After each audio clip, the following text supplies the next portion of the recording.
Military service is the ultimate way to give back to your country, and the United States may be able to give back to your family members in turn.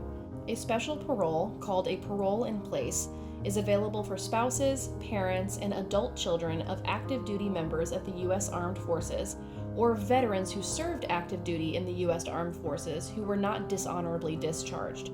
However, a parole in place only leads to a green card in limited circumstances. If the applicant has entered the United States without a visa more than one time since 1996, then the only benefit that a parole in place can confer is the opportunity to apply for a temporary work permit. The government has no obligation to renew that work permit, and the processing times for the work permit application may render that opportunity practically useless.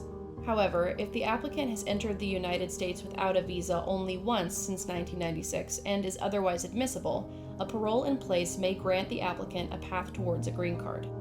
The parole in place applicant must show evidence of their relationship with the U.S. service member. In the case of spouses, this means a marriage certificate, and in the case of parents or children, this means a birth certificate. The applicant must also show that their relative is an active duty service member or was a veteran who was honorably discharged.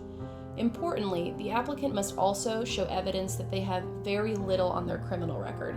Minor traffic infractions such as failure to wear a seatbelt or no operator's license won't affect this determination. However, a DUI might, so it's important to tell your attorney your full criminal history.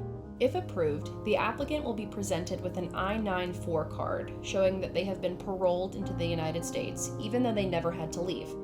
The applicant, now a parolee, will have a 1-year period in which they have to submit their green card application through a process called adjustment of status.